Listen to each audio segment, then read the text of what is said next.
In Bucks County, who walked extra tall this past holiday weekend. He has a copy of the Declaration of Independence made directly from the original. As you might imagine, the document is priceless.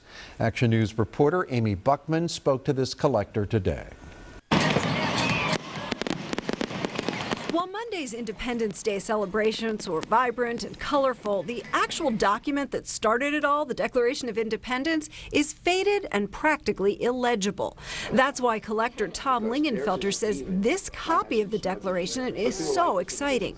He bought it at a flea market more than a decade ago for $100. I figured it was a souvenir copy, probably done in the late 1800s, maybe for the centennial. There are hundreds, if not thousands, of Declaration copies that were made by an engraver who created printing plates that look just like the original did back in 1776.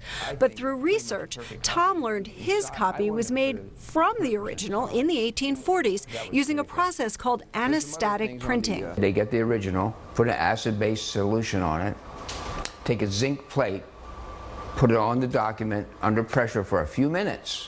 When they removed it, you got a negative image on a metal plate ready for printing. The only other known anastatic copy of the Declaration is in the archives at Independence Hall. Not only are the anastatic prints direct copies, they may also explain why the original, now at the National Archives in Washington, is so faded. The process would at the least loosen the ink. And then by putting it back on the wall and hanging it there for another 20 years in a sunlit room, I mean, the perfect recipe for what happened to it. That's why this copy is priceless. I can't say how much it's worth because there's never been one sold before. For now, the document in its protective framing is going to be kept in secure storage, but Tom is hoping to get sponsors so that he can display it all over the country. In Warwick Township, I'm Amy Buckman, Channel 6 Action News. From WHO HD, Iowa's high definition leader. This is Channel 13 News at noon. Welcome back. A rare and historic document was found recently by a collector who was rummaging through a flea market. A rare item, an original copy of the Declaration of Independence. Doug Scheimel has the story. Tom Lingenfelter saw something. For $100, he bought what's known as an anastatic facsimile of the original Declaration of Independence, and he says he found more information about the destructive acid copying process in a Philadelphia auction catalog from 1891. It stunned him. It was an anastatic copy printed from the original, which caused the damage to the original. No one ever said that anywhere before, ever. Tom says he took the copy and the old wooden frame it came in to the curator at Independence Hall, where another anastatic copy resides. Look at all the signatures. So for the first time, Tom's copy from the original Declaration and the frame made from beams at Independence Hall went on display at Moland House in Warwick Township, Bucks County, where George Washington held his Revolutionary War Council. I'm amazed at that idea that you can stumble upon an incredible document, historical document, at a flea market. To see a copy of the original Declaration next to how it looks today is startling. But Tom Lingenfelter knows it was meant to be found at that flea market and preserved this July 4th. He says he'll think about its value later. In a special case to keep. That was Doug Scheimel reporting. Now, if you give a ballpark idea on the value of an anastatic declaration, it's more rare and important than a Dunlap typeset copy distributed July 5th, 1776. The last Dunlap copy sold at auction for $8.1 million. A Sotheby's spokesperson recently said if the Dunlap copy came back to auction, it would bring more than $20 million. I always have a problem figuring out what I'm going to start with because this story there's so many parts to it. But first I want to tell you that I discovered something that didn't exist. There's a lot of things people out there looking for things, but this was not known to exist. So when I discovered it at a flea market, it was just in a stand with a bunch of framed items. This was in the front, in this frame, with a piece of glass over it that was very dirty and broken from top to bottom. I bought it just on kind of a lark. I didn't think it was valuable, especially when I saw on here it says anastatic facsimile. facsimile I knew was a copy, so I figured it was just an old copy from the late 1800s, probably done for the bicentennial. I had it for years. I hate to admit it, but I didn't take real good care of it because it was just an old copy. Then one day I found this description here, which came from an auction catalog in 1891, where it describes exactly what it is. I don't know if any of you read it yet. It has some interesting things in it, but it says it's a copy on parchment from the original. For all historical purposes, more important than the original. That really got my attention.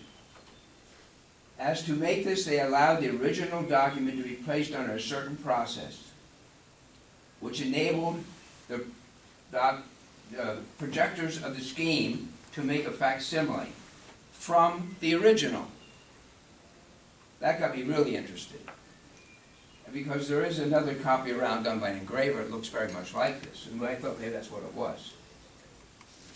And shows that it's so faded to be hardly discernible to the naked eye, and from which they were enabled to make a few impressions. And this, therefore, really portrays more truthfully what the Declaration was than the original itself.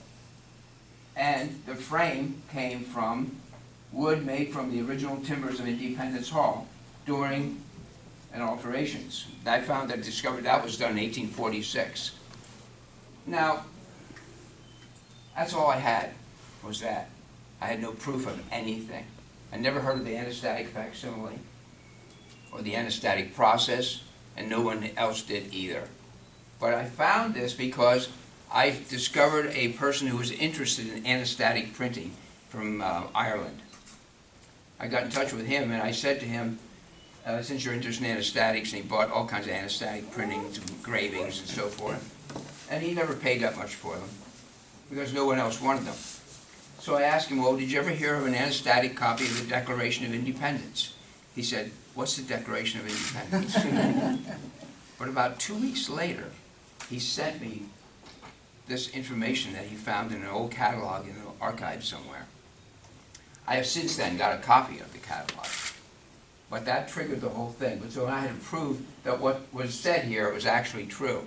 It's actually made directly from the original. Now this process, I discovered eventually, was called anastatic printing. It was a patented process, patented by Siemens from Germany. The company still exists today, in fact. And the person who got the patent, brought it over to America, was John J. Smith, who happened to be the librarian of the library company in Philadelphia. Same library started by Ben Franklin. John J. Smith happens to be, or was, probably the most prominent historian in America for years. So he brought this patent back here because he saw what it could do. You could make a copy, you get a piece of paper, you know, if you had an invitation to something, or maybe railroad schedules, you needed a bunch of copies, you'd normally have to go to the printer, and he would have to set the type, maybe had to get an engraver involved. It could be days or weeks or months to get something back. But he said, if you bring the original to me, I will have as many copies as you need in 20 minutes. Now what they did, they took an original with an acid-based solution on the original, and then they wiped it down pretty much. But then they put a zinc plate on top of the original under pressure for a few minutes. And wherever there was ink on the paper, the ink would repel the acid. So then the acid would burn into the zinc plate, and you had an instant negative plate that you could print from. So in 20 minutes you could have lots of copies.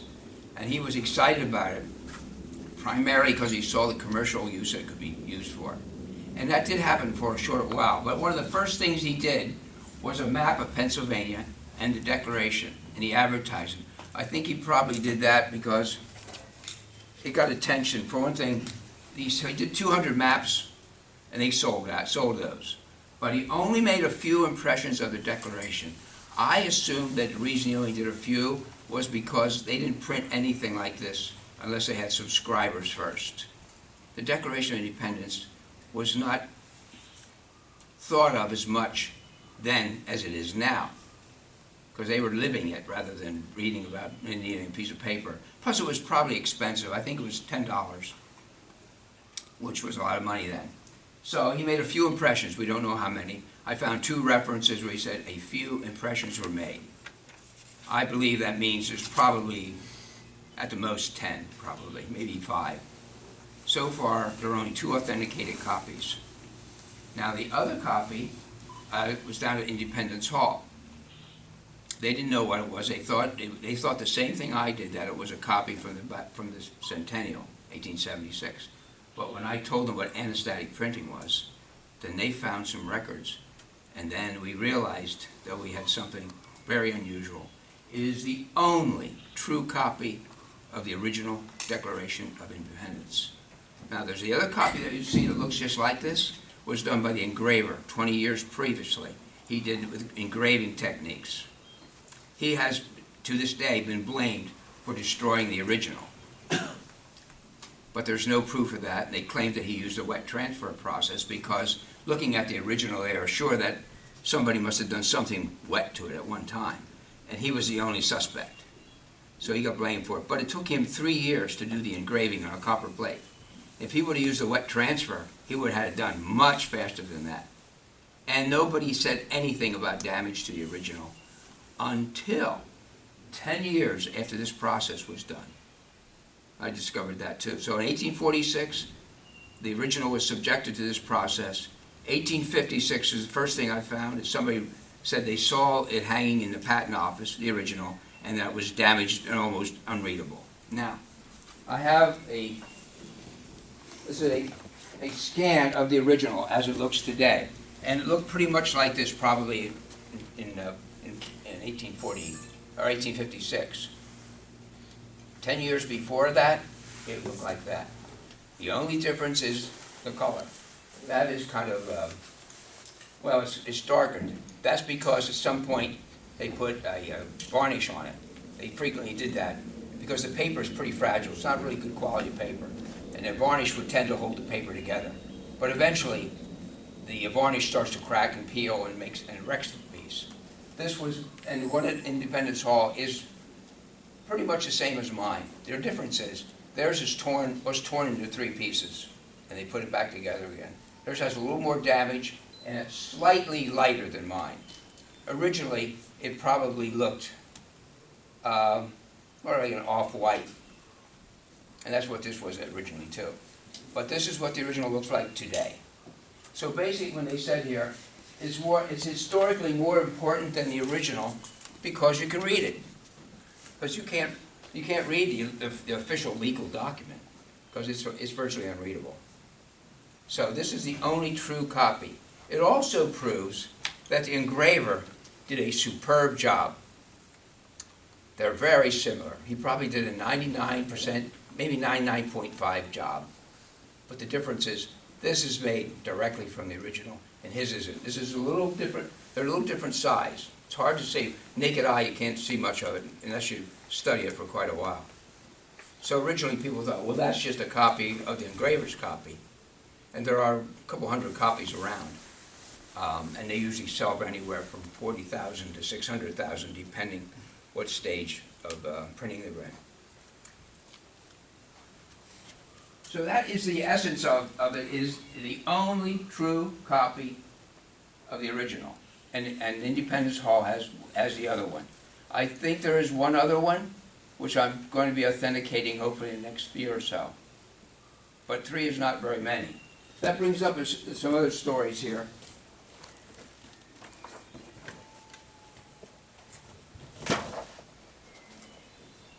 Now, does anybody recognize this? This is called the Dunlap copy. This is what was printed on July 4th, the evening of, and distributed throughout the country. They said there's supposedly 200 copies, maybe more. This is a copy, and this is pretty much 100% likeness of the copy that was bought by Norman Lear for $8.14 million. This is what he bought. So in essence, there are 2 declarations, this one and this one, both from July 1776. But most of the time when you read stories, they're talking about this one, and people are envisioning this one. That was a story that I heard that Norman Lear, he bought this from Sotheby's, and then when he got it, after he paid $8.14 million, he said, "What's this?" He was thinking that and buying this.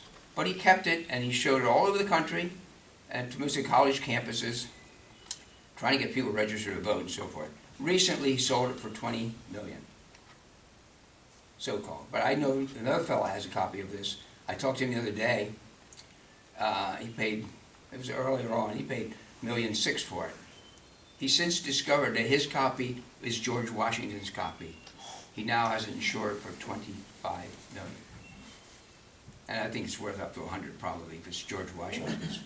Now, my idea is, this is basically, well, because I'm in the business, but I would say this piece is more rare. There's only 2 or 3 of these, 26 of these. I like this one better than this one because it looks like it's supposed to look. So I think it's even more valuable than the Dunlap.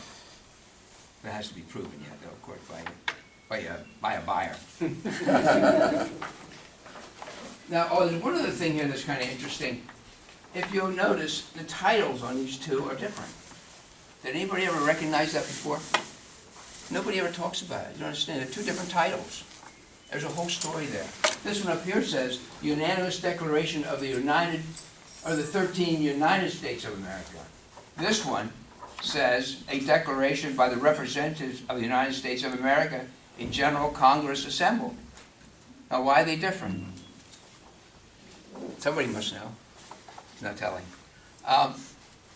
Only 12 states voted on it on the 4th. New York abstained, but it was still unanimous. So they didn't even mention that. And this was issued that day, just by representatives of the United States of America. When they changed this title up here then, after New York got on the bandwagon. They didn't do that until July 9th, made it official like July 19th. So the title up here says, of the 13 United States. On here it says the representatives of the United States. So there are 2 different declarations, 2 different titles, and I think this is the public announcement. That is the official legal document.